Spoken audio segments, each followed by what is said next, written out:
Uma primeira pergunta. Quem é que mora aqui no campo? Eu moro no campo, mas não tenho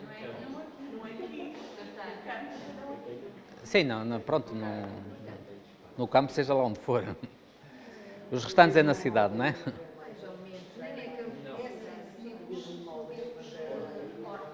Ah, ok. Nós podemos ter horta até no balcão, não é? Pois, mas não é o caso. Já posso? Pronto. Quem é que já viu isto nas suas hortas? Ok. Exatamente. Portanto, nós aqui temos uma couve, ainda está pequenina, e temos aqui uma folha com uns buraquinhos. Ok? Quem faz aqueles buraquinhos é a lagarta da couve. Agora, se nós pusermos isto à proporção do tamanho dela, qual é a lógica dela comer aqui um bocadinho e depois vai ter que gastar energia? É como se nós tivéssemos aqui muita comida e petiscamos aqui qualquer coisa e depois vamos andar 500 metros para ir comer outra vez.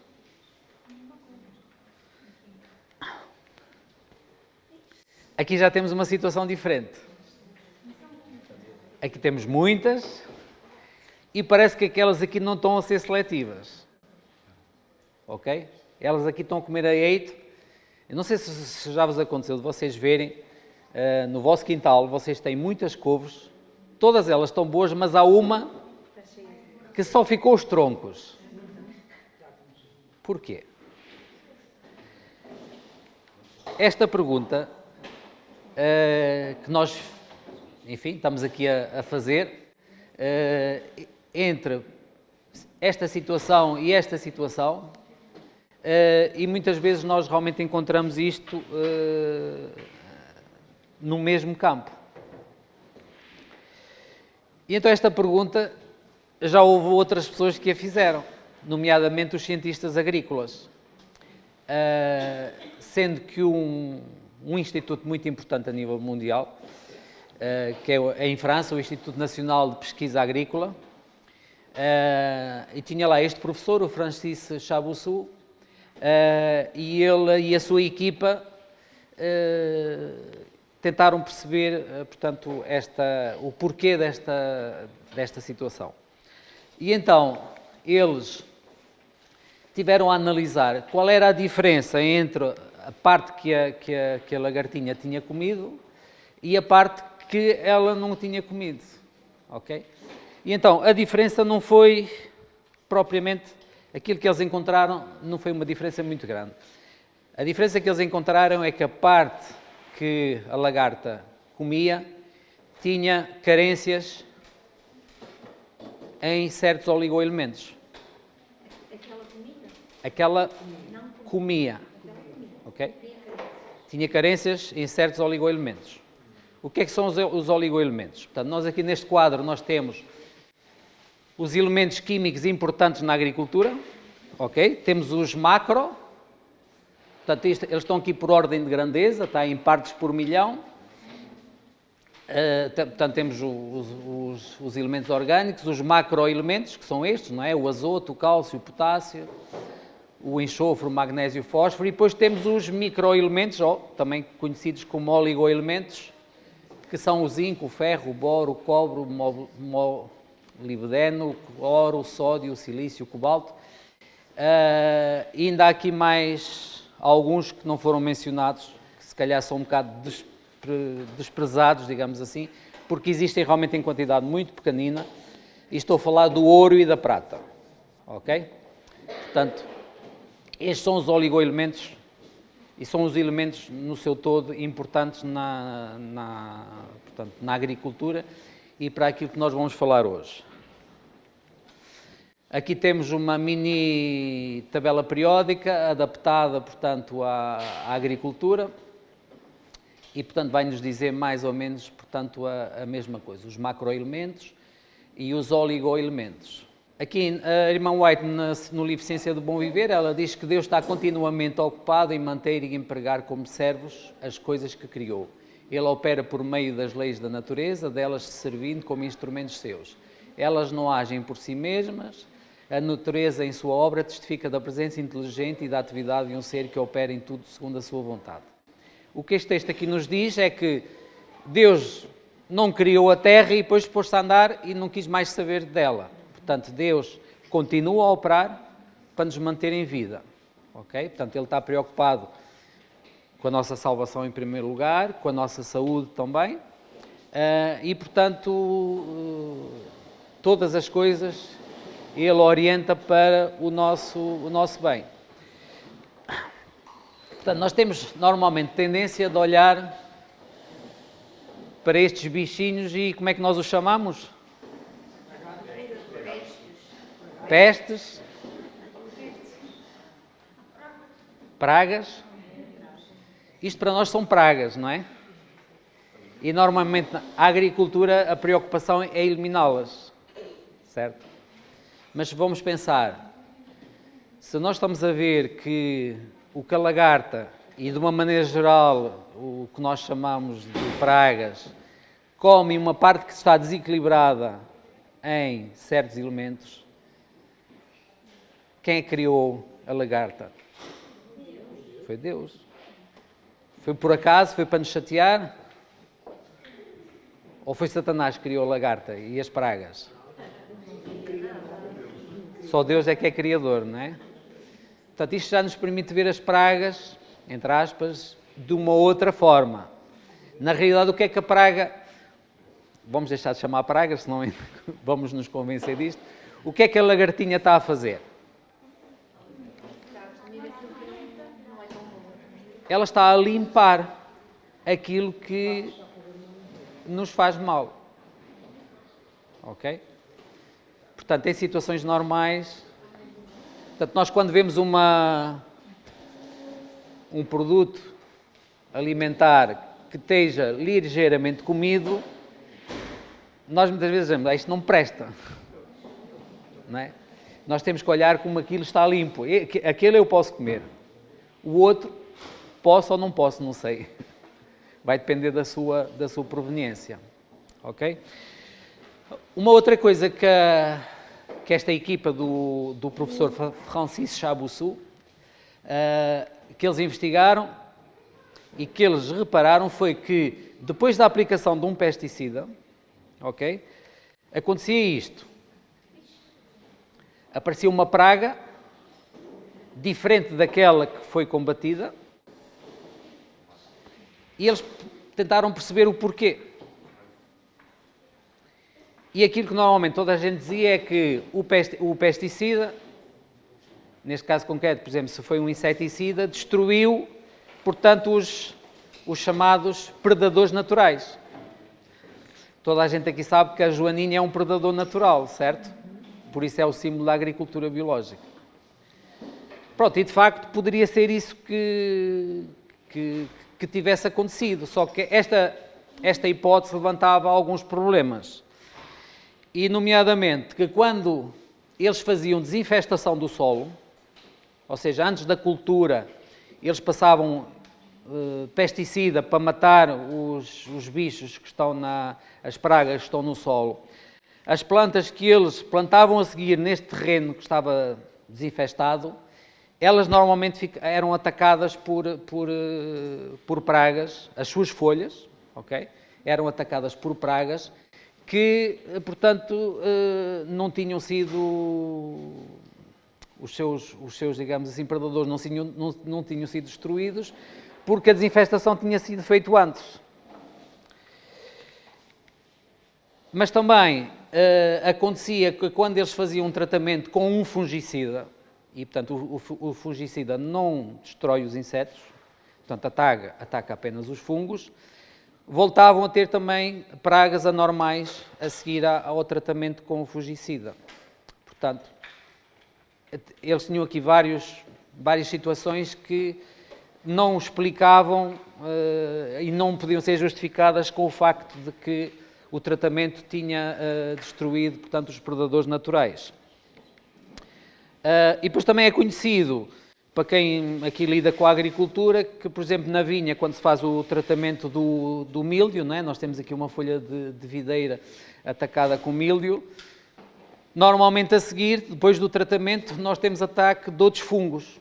Neste caso aqui nós temos, não sei se sabem que fungo é este, que tem o pozinho branco, é o oídio, ok? Portanto, é mais superficial na folha. Ou então também a podridão cinzenta, que é a botritis. Portanto, também é recorrente e nós moramos numa zona de produção de vinho, lá em cima em Monção, e, portanto, por exemplo, o ano passado aconteceu esta situação e eles viram-se com alguma dificuldade, porque depois de um tratamento vinha outra e depois eles já não sabiam muito bem o que é que haviam de fazer. Portanto, então a equipa do professor Chabossou, eles puseram uma teoria, que foi a teoria que eles chamaram de trofobiose. De acordo com esta teoria, os pesticidas entram no sistema da planta e vão criar um desequilíbrio biológico, não só na planta, como no microbioma do solo. Portanto, o microbioma do solo é tudo aquilo que existe, todos os micro-organismos que existem no solo. Vocês conhecem algum outro microbioma? O nosso intestinal, exatamente. Portanto, parece que o Criador deixou a sua assinatura naquilo que faz, não é? Portanto, da mesma forma que, e nós já iremos ver mais para a frente, e vamos falar bastante sobre isso. Pronto. A equipa do professor Chabossou, o que é que eles fizeram? Eles trataram folhas com diferentes concentrações de pesticida e depois faziam uma cultura destes bichinhos, são os ácaros vermelhos, faziam cultura deles em cima dessas folhas. E eles chegaram a conclusões muito, muito interessantes. É que, à medida que as folhas tinham sido tratadas com maiores concentrações, portanto, isto era feito em laboratório, ok? Nós pegamos, por exemplo, numa folha de videira, mergulhamos numa certa concentração de pesticida, ok? Deixamos secar, pomos em laboratório e começamos a criar os bichinhos lá dentro, ok? E eles fizeram então várias amostras com diferentes concentrações. O que é que estes ácaros conseguiam fazer? Eles conseguiam reduzir o ciclo biológico deles e conseguiam reduzir a percentagem de ovos machos para ovos fêmea, em que até chegar a 95% de ovos fêmeas para 5% de ovos machos. Provavelmente porque estes 5% de machos são os necessários para fecundar as 95% de fêmeas. Qual é o impacto que isto tem na agricultura? O ciclo das pragas normalmente era anual, no tempo dos nossos avós e bisavós. Ou seja, nós temos um inseto, não é? Uma fêmea que está devidamente fecundada, vai pôr umas centenas de ovos, geralmente escondidos, não é? Debaixo das pedras, assim, depois isto no fim do outono, depois temos o inverno, temos o frio, temos o gelo, não é? O frio é extremamente importante para a agricultura. Porquê? Porque vai matar 90 e tal % destes ovos. Ou seja, destas centenas que cada fêmea pôs, nós vamos ter meia dúzia de insectos que vão eclodir e que vão ser a nova geração. Isto era o ciclo natural que havia antigamente. E esta meia dúzia de insetos, o que é que eles iam fazer? Iam fazer a limpeza daquilo que a nós, animais e seres humanos, nos fazia mal.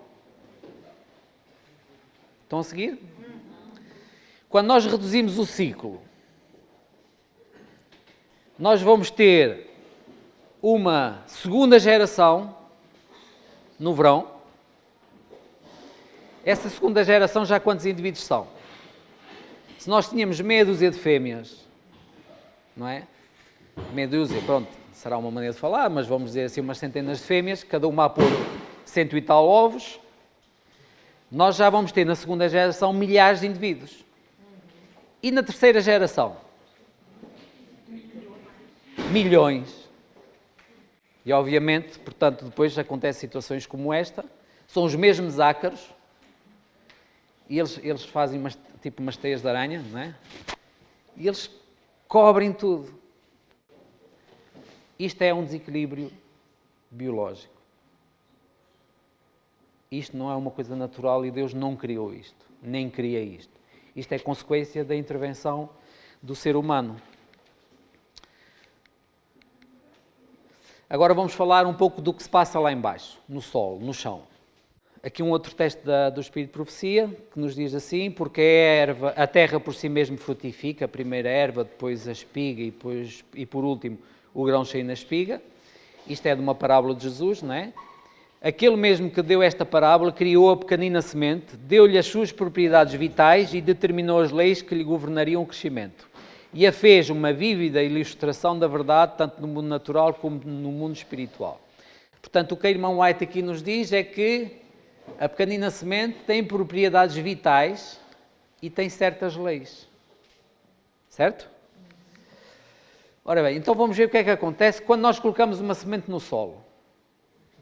As sementes naturais, portanto, naturalmente são duras, certo? Nós dificilmente as conseguimos trincar.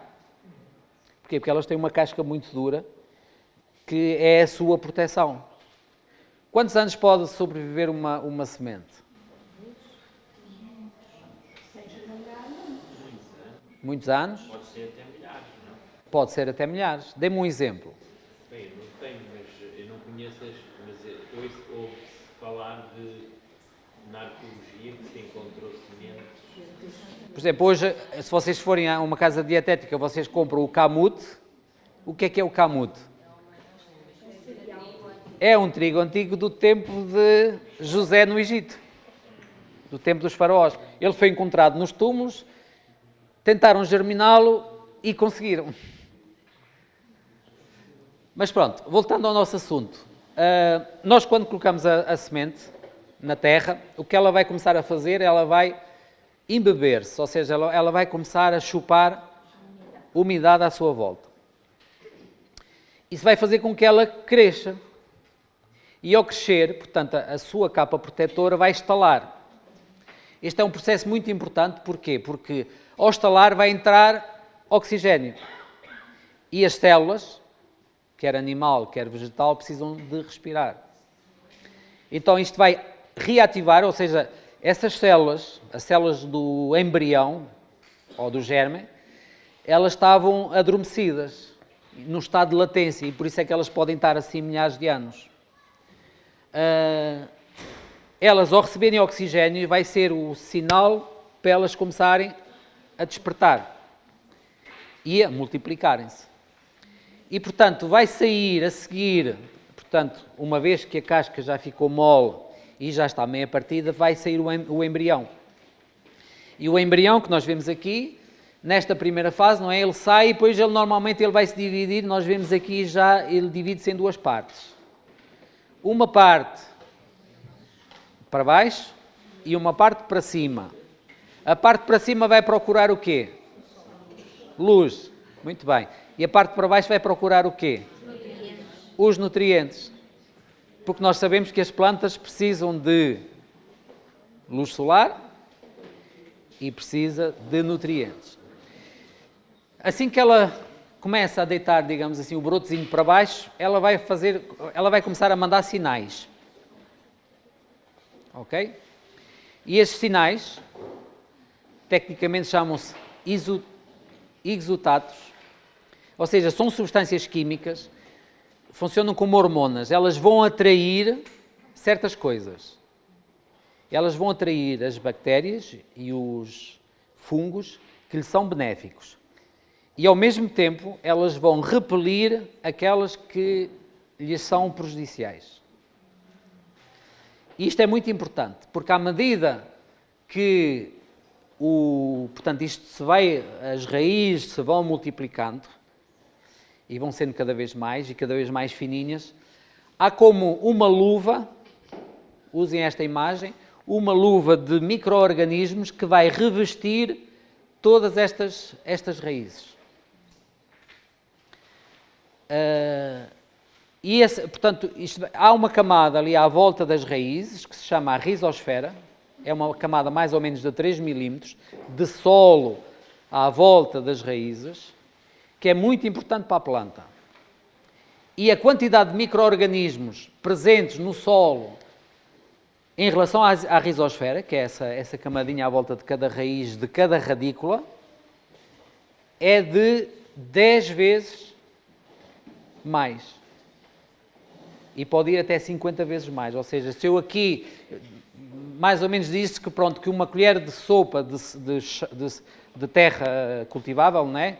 Tem mais ou menos 50 bilhões de micro-organismos. Ou seja, 10 vezes a população do nosso planeta, a população humana. Mas, obviamente, que dentro da rizosfera, ou seja, à volta das raízes, vai ser pelo menos 10 vezes mais. Isto porquê? Porque a planta atraiu os micro-organismos que são essenciais para o desenvolvimento da planta. Portanto, temos todas estas, digamos assim, estas interações entre os micro-organismos, aqueles que lhes são necessários e benéficos e aqueles que não são.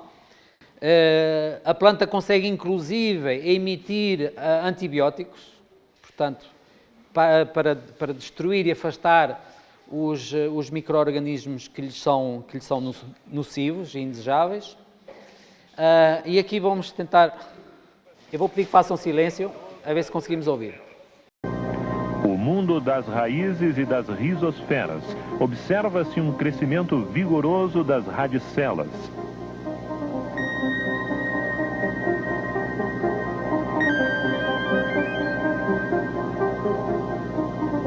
As plantas absorvem a água e os nutrientes através das radicelas.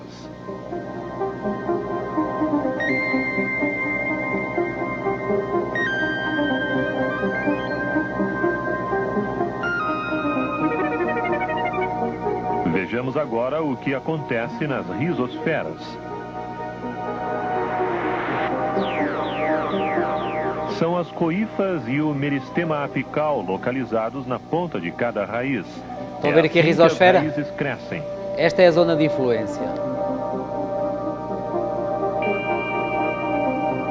Na região do meristema apical se processa uma intensa renovação celular. As células velhas e mortas que se desprendem da raiz são um alimento preferido dos micro-organismos.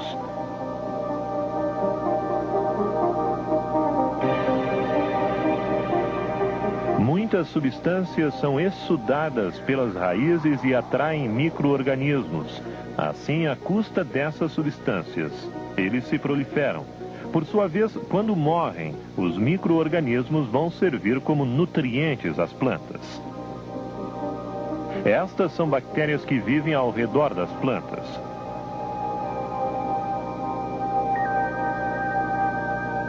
Aqui ocorre uma simbiose perfeita entre os micro-organismos e as raízes das plantas.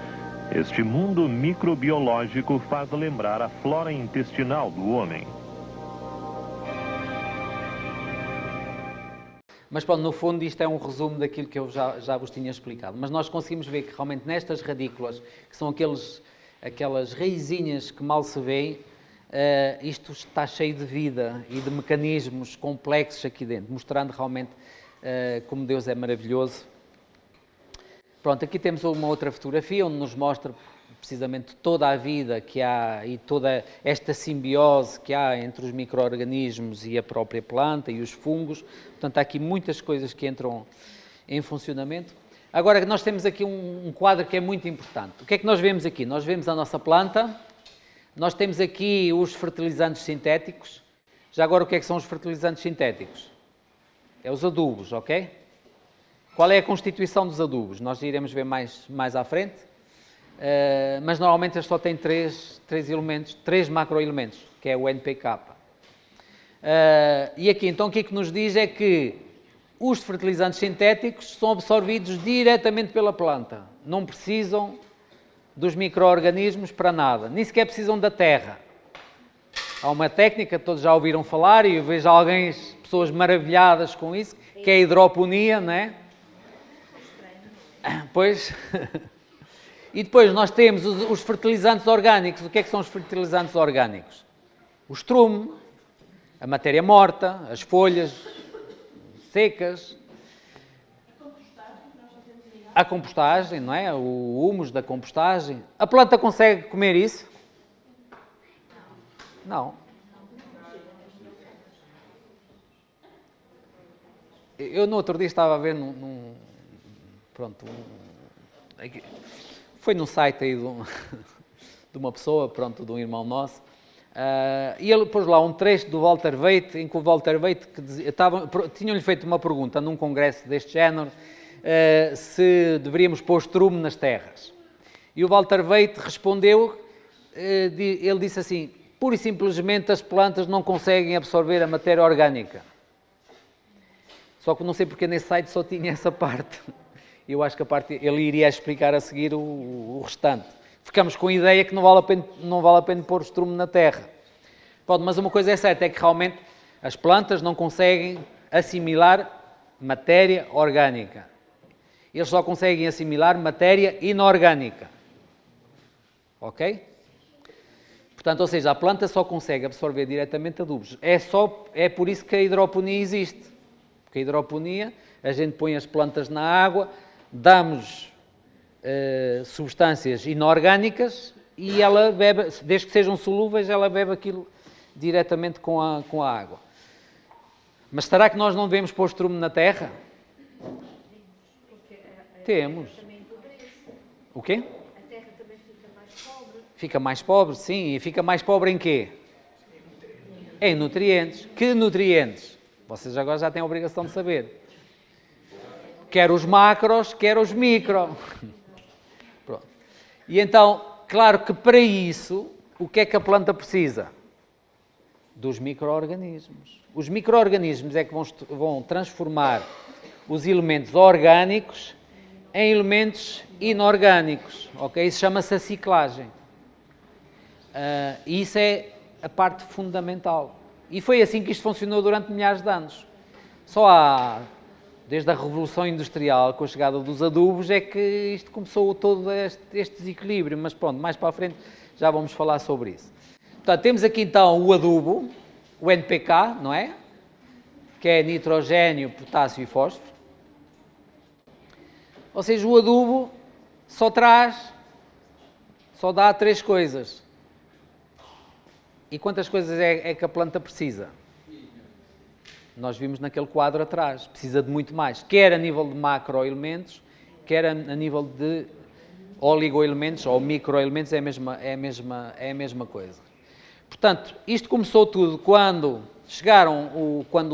os americanos inventaram esta coisa do adubo, que isto no fundo não é mais do que pegar em minerais, como nós os encontramos nas pedreiras, não é?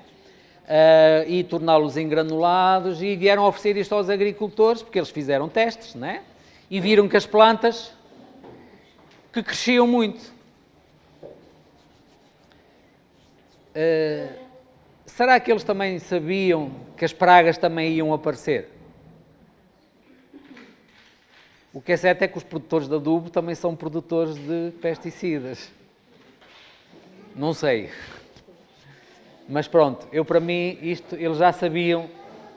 E o pobre agricultor, que até aí tudo lhe tinha corrido bem na vida, de repente vem-lhe dizer, olha, compras um saquito de adubo, isto até é barato, e tu vais ter o dobro da produção.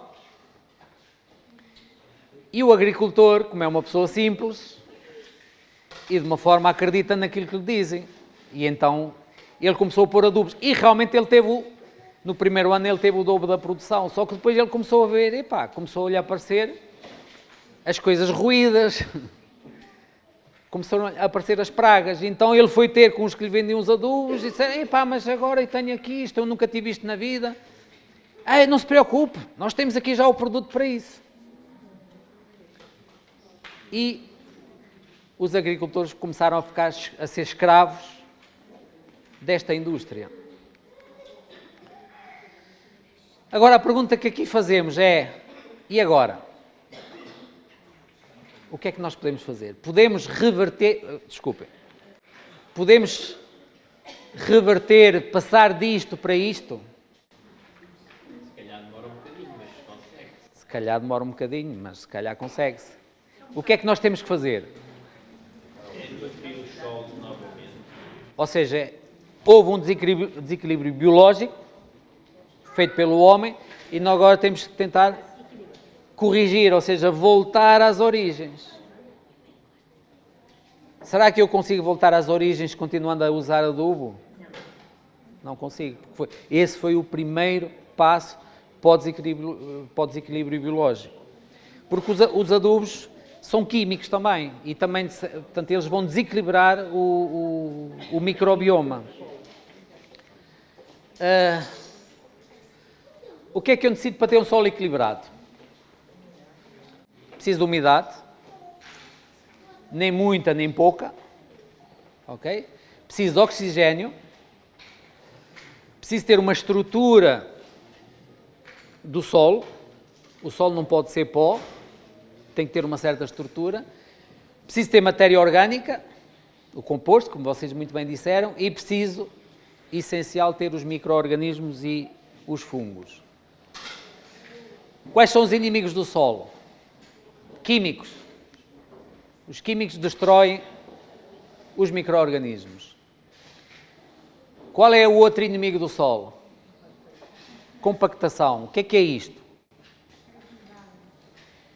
Quando nós caminhamos em cima do solo, nós estamos a pisá-lo. Nestas recentes manifestações de agricultores, todos nós vimos, a televisão nos conduz, aquilo que mais me chocou é o tamanho daqueles tratores.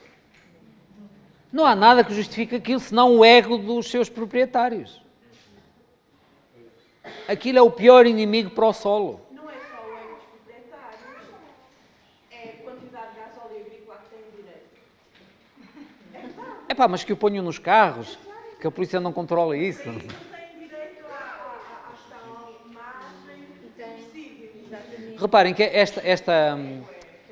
a Comissão Europeia está preocupada, eu não lhes estou aqui a ensinar nada, eles sabem tudo isto. Eles querem reverter também esta situação. E o que a Comissão Europeia tinha ditado é que até 2030 os pesticidas tinham que ser reduzidos em 50%. Por isto é que estes senhores na Alemanha vieram protestar e agora eles obrigaram não sei se foi esta semana que a van der Leyen veio dizer, pronto, que voltavam atrás. Eles não deixam de ter razão noutros, ou seja, se há uma imposição para eles, os produtos que vêm de fora, não lhes podem fazer concorrência direta. Nesse aspecto têm razão. Agora, estes senhores não são heróis.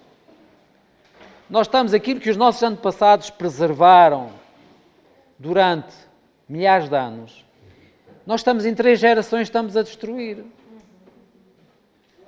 E assim que lhes põem, digamos assim, medidas, estes senhores vêm logo para a rua. Eles não são heróis, desculpem. Os meus pais são agricultores e eu também me considero agricultor.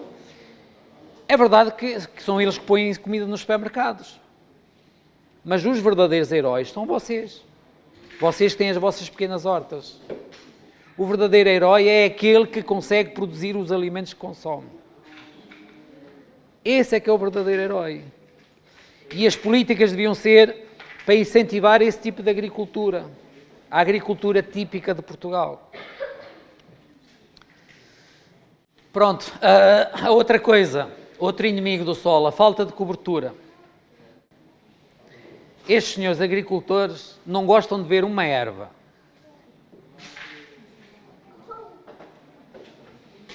Entretanto, quando nós vamos ao Gênesis e nós vemos que Deus cobriu a terra com erva. Deus não quer o solo nu. Da mesma forma que não nos quer a nós nu. Não é? Nós estávamos revestidos na criação, embora estávamos nus, mas nós estávamos revestidos pela glória de Deus. E assim que nós perdemos essa glória, o que é que nós tentámos ali cozer, fazer ali um avental, mas só nos cobria à frente, a parte de trás ficava à mostra. E o que é que Deus fez? Matou um cordeirinho e pegou na sua pele e vestiu-nos com isso. Irmão, só dizer que Ellen White diz que foi Adão e Eva que fizeram o sacrifício do primeiro animal e foi com esse animal que Deus lhes fez as vestes. Obrigado. Então, Deus quer que o sol também esteja vestido, ok?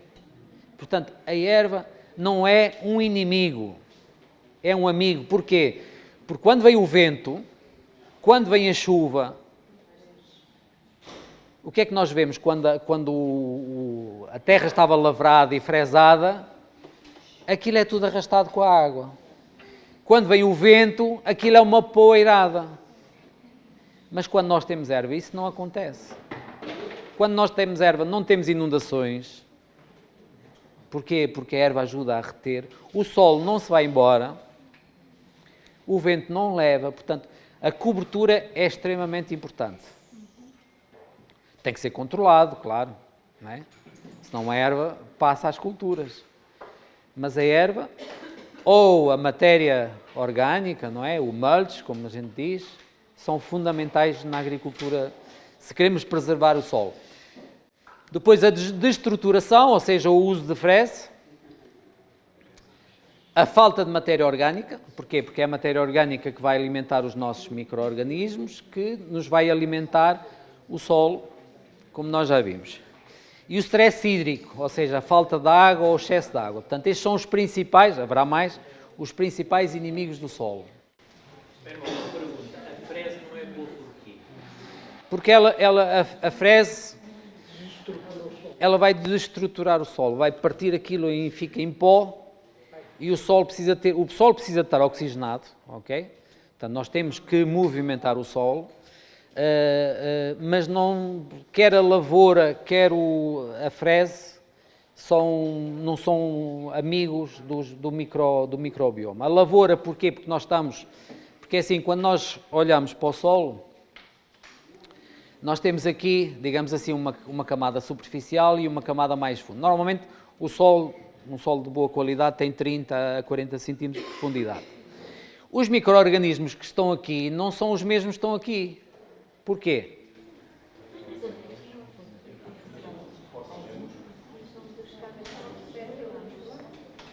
Tenho que falar mais alto, que eu sou um bocadinho... Pronto, exatamente, porque assim, aqui há muito oxigénio e aqui nem tanto. Portanto, as bactérias que vivem em baixo são bactérias que não necessitam tanto oxigénio como as que vivem em cima. Quando nós lavramos, o que é que nós fazemos? Invertemos. Isto vai se reequilibrar, mas leva o seu tempo. E uma terra desequilibrada produz plantas desequilibradas. Ok? Não sei se respondeu à sua... Substitui-se isso pela enxada. É isso que eu queria perguntar. Se a freze desestrutura, o que não desestrutura? Ok. Por exemplo, há uma alfaia que é a cavadeira. Pronto, primeiro a enxada. Pronto. Mas eu tenho aquelas marcas também que elas vão virando. Sim, pronto. É assim, tudo depende. Nós até podemos passar a freze, temos que passar numa velocidade mais baixa para que o solo não fique tão... Não pode ficar em pó. Não fique tão desestruturado. E a profundidade? Pronto, é assim, quanto mais superficial, melhor. Mas depois há os ganchos, que é uma boa alfaia também, os ganchos. O que eles vão fazer é que eles vão, digamos assim, abrir sulcos, ou seja, eles vão mexer um bocado a terra, sem a virar ao contrário. E permita... Mas é assim, a terra só se vai compactar se nós caminhamos em cima, e nós devemos ter na nossa horta os passeios para caminhar e as zonas de cultivo. Nós devíamos sempre evitar de pisar a terra. E depois é os tratores. E os tratores, quanto maiores, piores, mais compactos. Ok? Sim, sim. Eu recordo-me nos anos passados viravam a terra à enxada de propósito para que o próprio sol, não é, pudesse fazer ali uma regeneração e uma estrutura na própria terra agrícola. Sim. Esse virar deste não profundo, os 30 ou 40 centímetros, acho que é benéfico. É assim, nem tudo aquilo que os nossos antepassados faziam era bem feito. Mas era melhor, de certeza, do que aquilo que hoje se faz. Primeiro, assim, quando nós cavamos, e eu já cavo desde os meus 12 anos, é assim, nós não viramos propriamente a terra, nós tiramos da frente e puxamos para trás. Ok?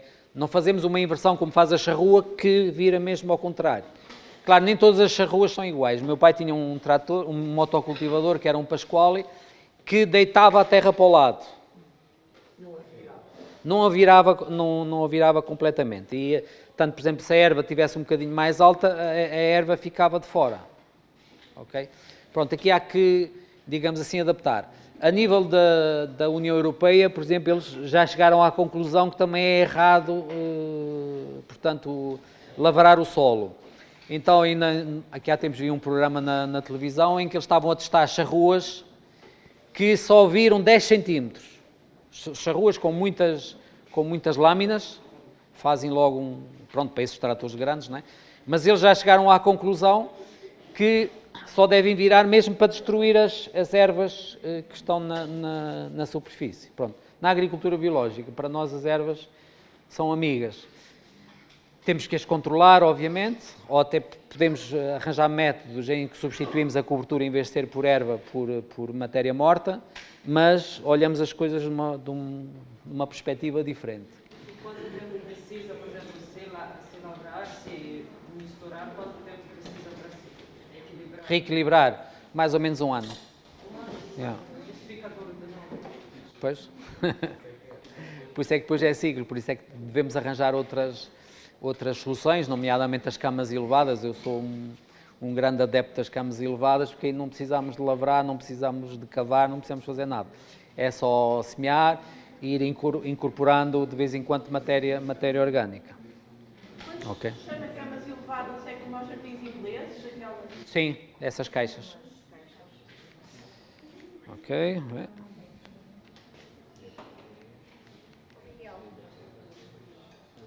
Diga. Nessas camas elevadas tu usas o método anjo? Também já usei o método anjo nas camas elevadas.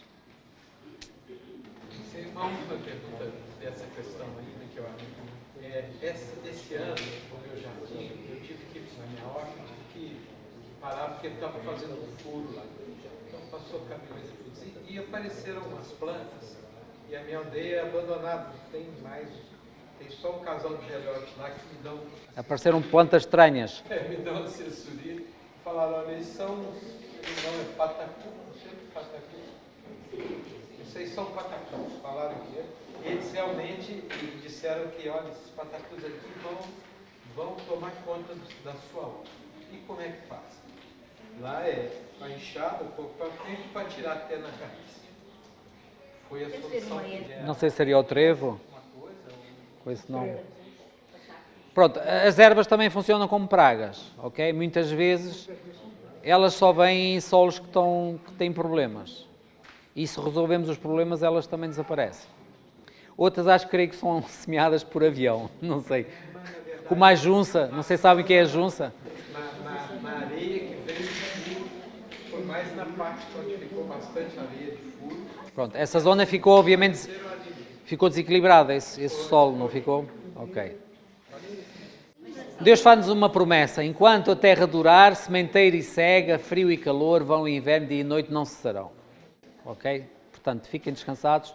Aqueles que chegarem até ao fim dos tempos, poderá haver pouca, mas haverá o suficiente para sobrevivermos.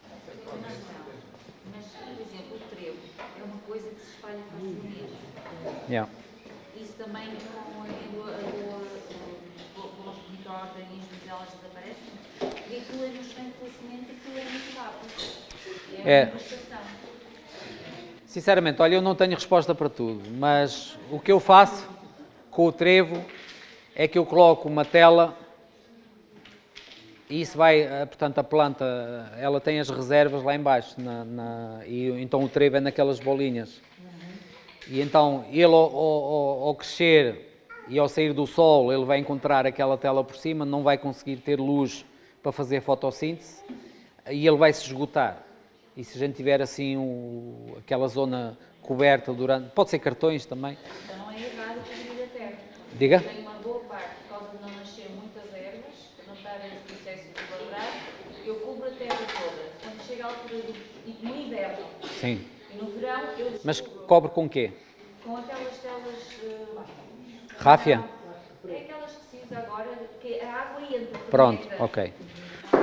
Não é plástico. O Pronto, plástico exato. penetra, fica Qual- seco e as minhocas não Pronto, o problema do plástico é que não entra água e não entra oxigênio. Ok? E o microbioma vai sofrer imenso com isso. Ok? Agora, essas telas, que eu também uso, são boas nesse aspecto, de que há trocas gasosas na mesma e a água entra na mesma.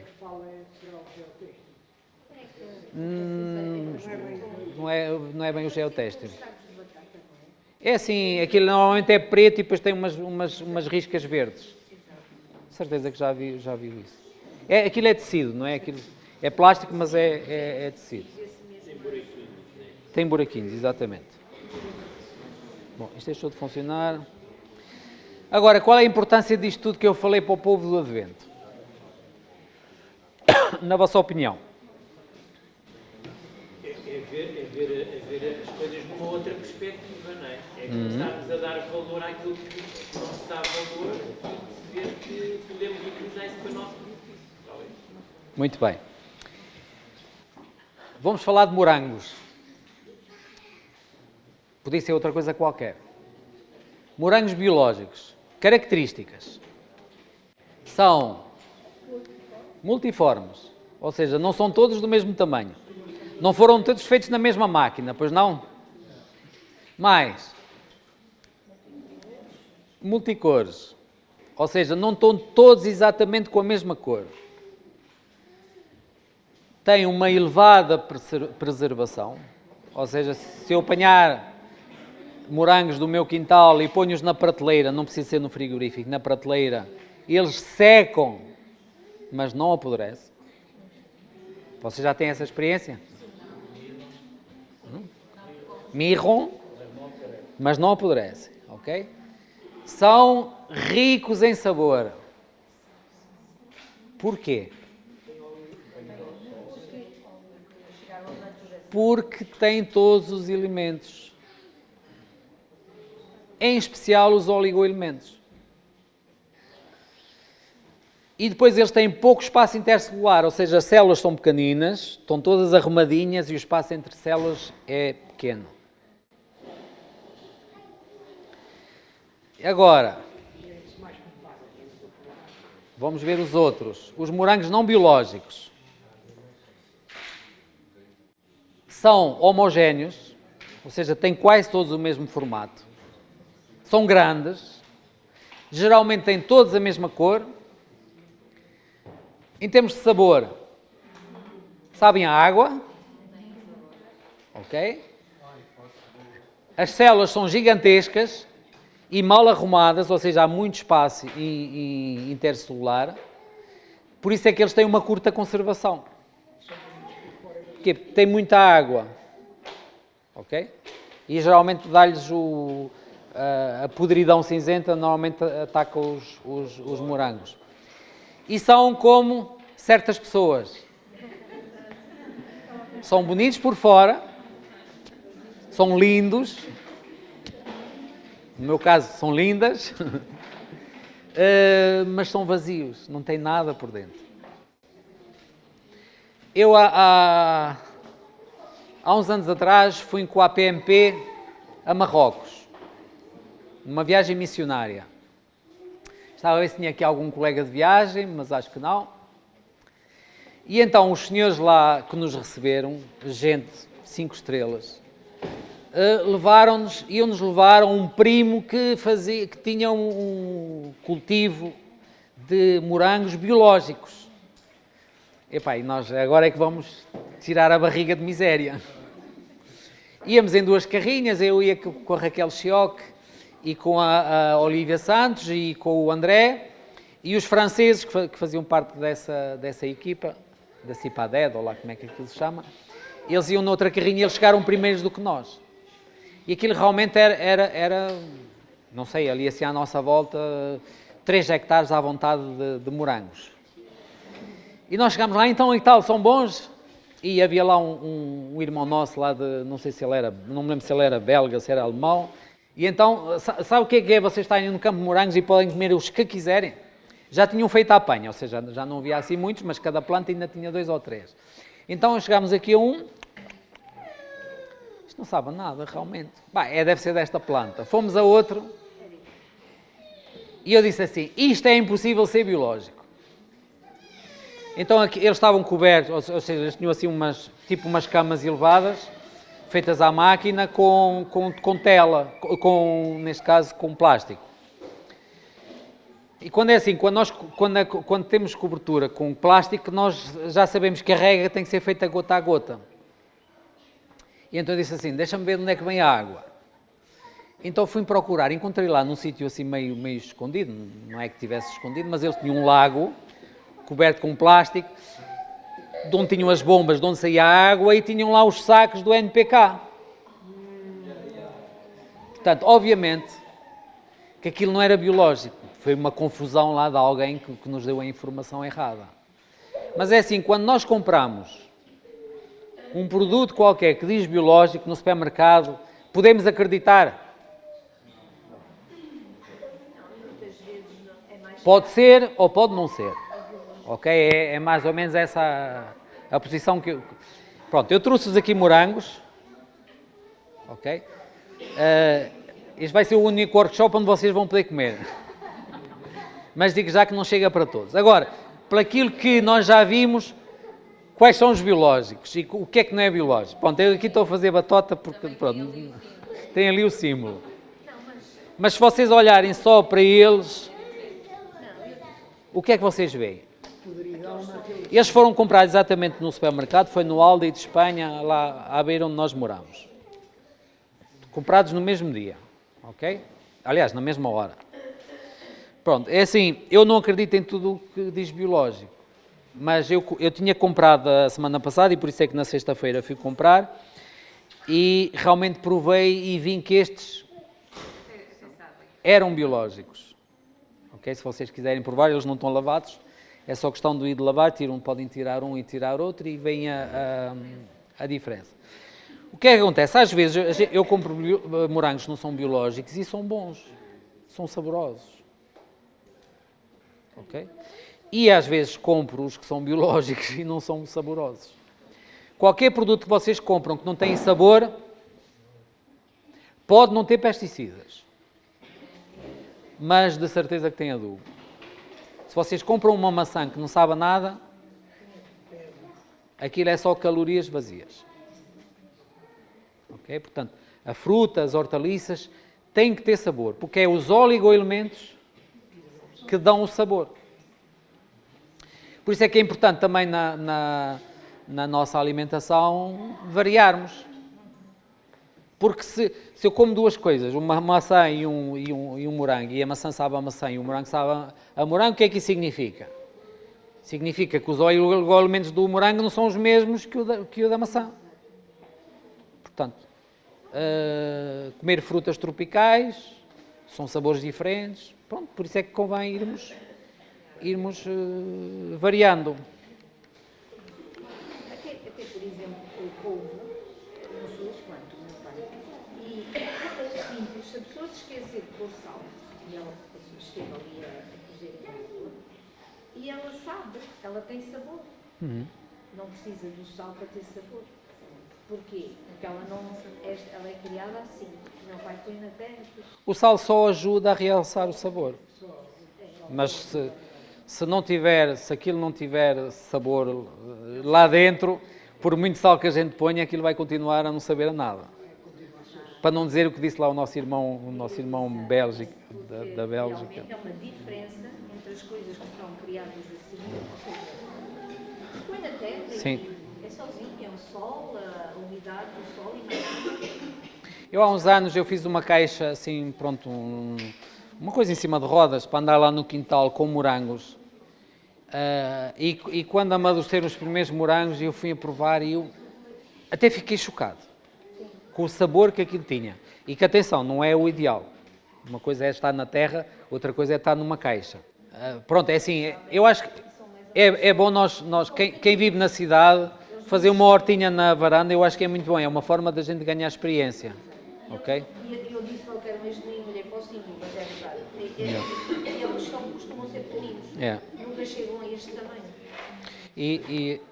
Portanto, no fundo, o que acontece é que quando nós pomos adubo, o adubo, pronto, o principal é o nitrogénio. O nitrogénio são os aminoácidos, são as proteínas. E aquilo faz com que a planta cresce muito. Só que é assim, ela cresce demasiado rápido e não tem tempo de assimilar aquilo que os micro-organismos lhes podiam dar. Porque nós podemos fazer nós podemos fazer uma mistura, que era aquilo que os nossos pais e avós faziam, ou seja, eles punham adubo, mas também punham estrumo. E aquilo não ficava totalmente desequilibrado. Mas a realidade é que aquelas plantas que têm um crescimento muito rápido, porque têm muita proteína, mas depois falta-lhe o produto, o equilíbrio. O estrumo dos animais é bom? Mas já iremos falar nisso no fim, na parte das perguntas. Sim.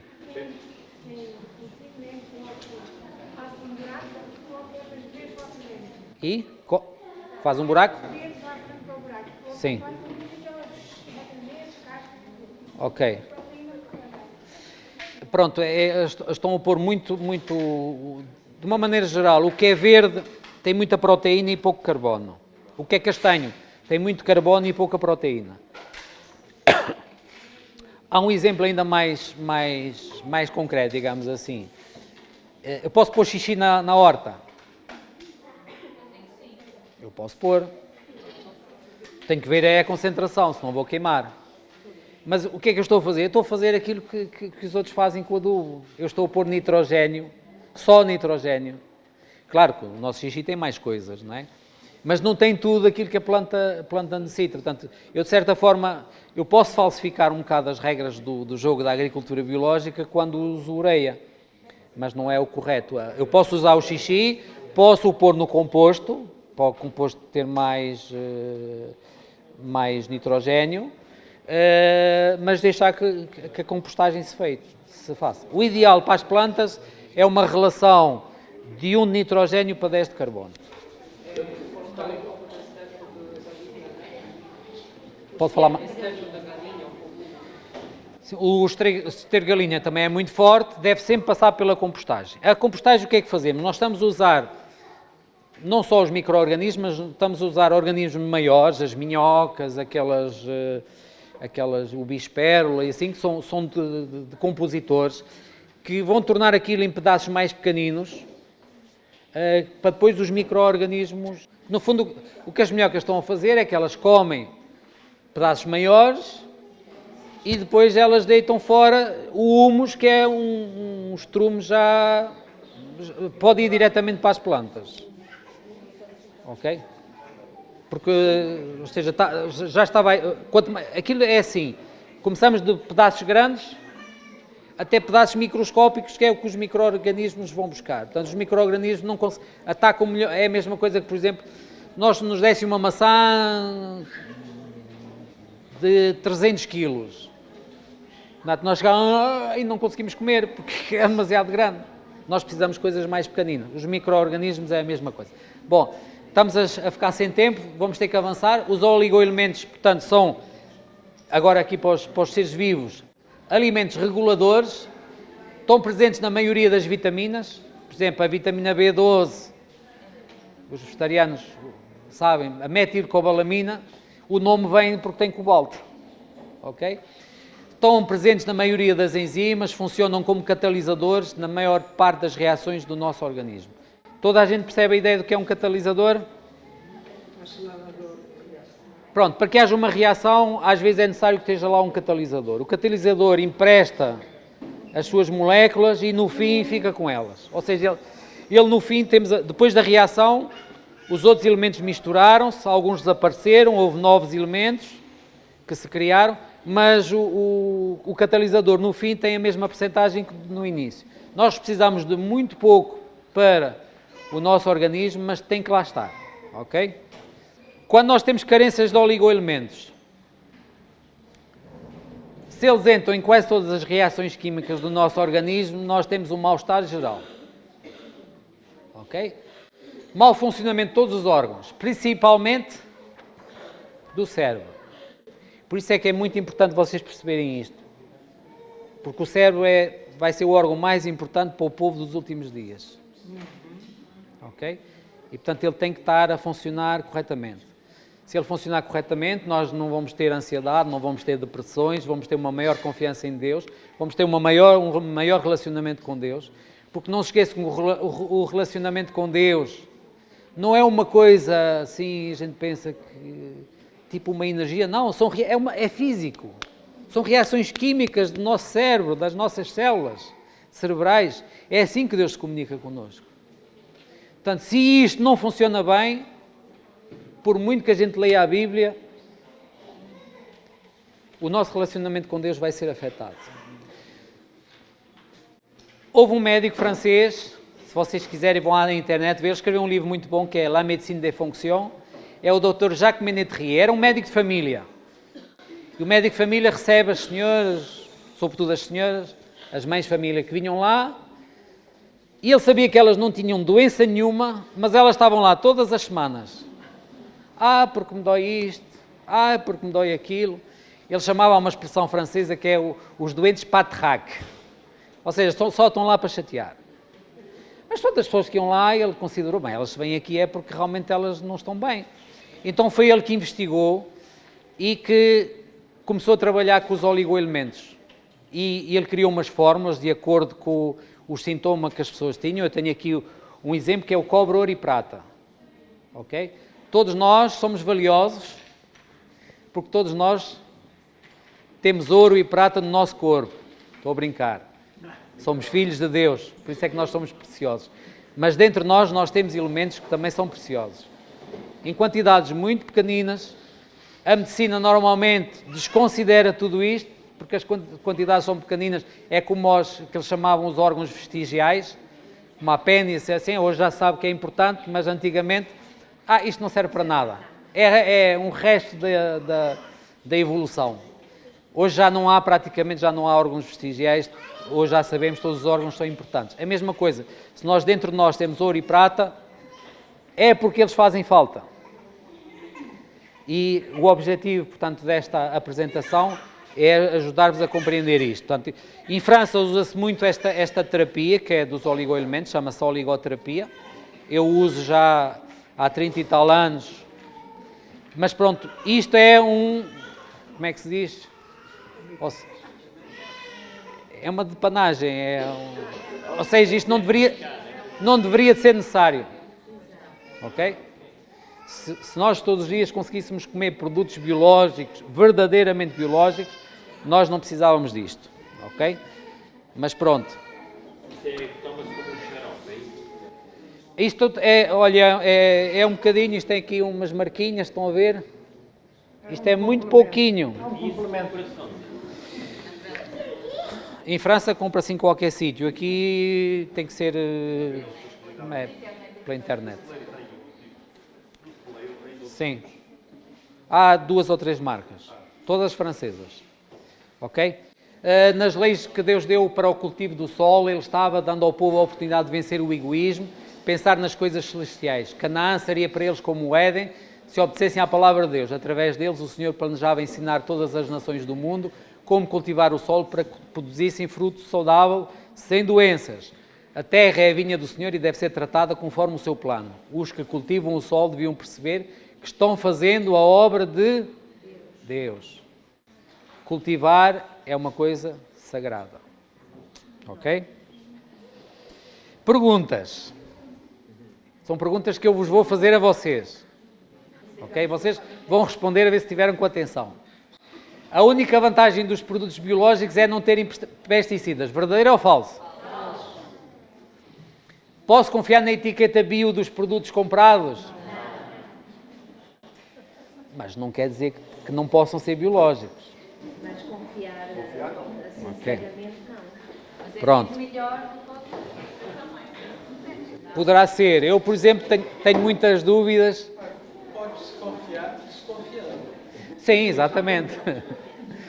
Vocês brasileiros têm expressões muito engraçadas. Sim, é preferível comprar biológico. Só que é assim, por exemplo, em vez de comprar biológico no supermercado, comprar biológico nas lojas especializadas. Por exemplo, em Lisboa, quem é de Lisboa, a Miosotis, trabalha diretamente com os agricultores.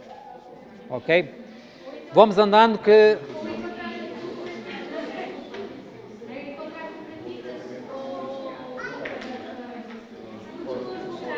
Pronto. Pronto. Nós podemos comprar nos nossos vizinhos. Não é biológico. Ok? Mas leva estrume. O mais importante de uma fruta biológica não é os pesticidas. Eu, se lavar aquilo com sabão, tiro 95%. O ideal, obviamente, é que não tivesse nada. Mas o mais importante é o que está dentro. Não se esqueçam. Os oligoelementos não são importantes para a nossa saúde. Verdadeiro ou falso? Falso. A agricultura hidropónica é biológica? Não. Venham dizer o que disserem. Não tem micro-organismos. Ok? Posso fazer para fazer agricultura biológica, posso dar adubos desde que não utilize pesticidas? Verdadeiro ou falso? Não, é falso. Eu posso não usar pesticidas, mas se eu não trato do solo... Sim, adubos orgânicos, sim, posso. E de certa forma, pronto, há pesticidas, como a cal da bordaleza, que é sulfato de cobre, que se pode usar em agricultura biológica. O enxofre, podemos usar. Ok? Posso usar estrume fresco em agricultura biológica? Poder posso, mas não devo. Hã? Tem demasiado nitrogénio. Vai fazer a mesma coisa que os adubos. É melhor pôr estrume fresco do que não pôr nada. Ok? Mas quando a planta já está a aparecer? Isso aí pode queimar. Mas o que é que acontece? Quando eu enterro estrume fresco,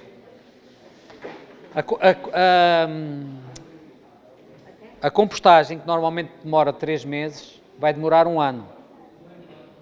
Mas vai acontecer. Aquilo vai ser degradado. Estão lá os micro-organismos e os macro-organismos para isso. Mas estamos a atrasar todo o processo. Não é o correto. Colocamos em pilha, deixamos... Pronto, agora não temos tempo para falar da compostagem, mas vocês podem ir à internet e ver vídeos como fazer a compostagem. Até posso fazer compostagem sem estrume. Ok? Mas... O que é que fazes? Pegas antes, tantos meses antes e deixas... Exatamente, eu tiro do curral, ponho no, se eu não soubesse fazer, eu tiro do curral, ponho no monte, espero 1 ano e depois posso usar aquilo. Ok? Mas a compostagem não é preciso esperar 1 ano. Não. A compostagem faz... Depende do método. Vamos sempre pôr por cima, ou seja, abaixo está fora, mas antes de vir Sim, se for, por exemplo, numa caixa, posso ir tirando por baixo e vou pondo por cima os restos da cozinha, assim. misturar folhas de horta e folhas. Temos de ter uma relação de carbono e nitrogênio 30:1. Na prática é fazer camadas como na lasanha, ok? A camada de castanhos, o triplo da camada de verdes, ok? O estrume dos animais funciona como se fosse verde. E uma última pergunta que eu vos faço, posso usar água do mar?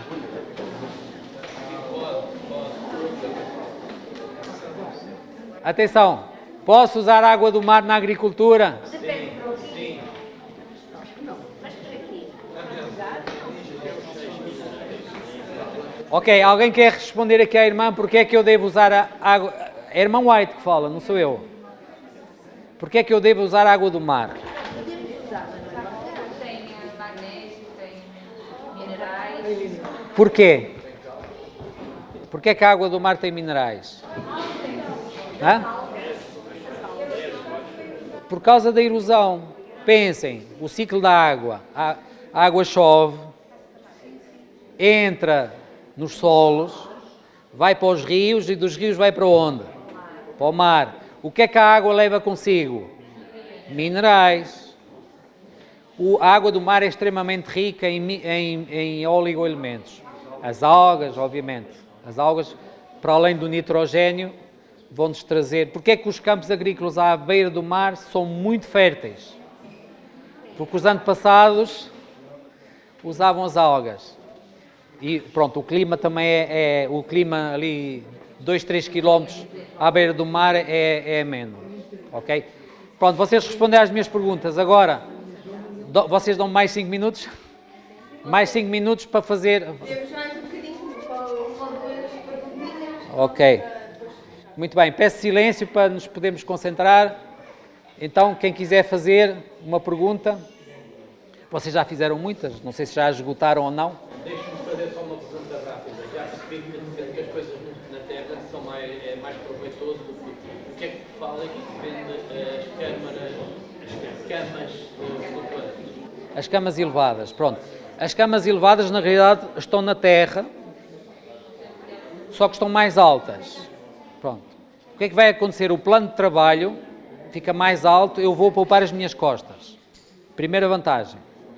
Segunda vantagem, eu estou a fazer caixas e não vou caminhar em cima delas. O solo ali vai estar sempre arejado. Ok? Portanto, eu vou ter os passeios, eu vou andar à volta das caixas e vou, portanto... Eu quando digo camas elevadas, estou a falar de nós pomos na terra umas tábuas, ok? E vamos subir o nível do solo, ok? Não é a mesma coisa que eu pegar no chão e pôr num vaso, ou há quem faça camas elevadas em cima de... Pronto, não é o ideal, ok? Funciona, mas não é o ideal, ok? Porque perde-se um contacto. Sabem que o solo é uma coisa viva. E o solo ou vai enriquecendo, ou vai empobrecendo. Isto demora, segundo eles, milhares de anos. Eu acredito que demorou um dia a fazer-se. Deus não tem o mesmo tempo que nós. Mas, portanto, para que haja solo, tem que haver bactérias anaeróbicas, aquelas que estão lá no fundo, que vão comendo aquela parte dura do solo, que já deixa de ser solo arável. Nessa parte, quando nós cavamos até chegarmos ao duro, aí é onde há a produção da terra. Essas bactérias, esses micro-organismos, vão comendo os minerais do cerro, né? Na minha terra chamam-lhe o cerro, e vão transformando aquilo em solo arável. É um processo muito lento, que demora realmente muito tempo. Ok? Ok. Podemos dar por concluído? Ok?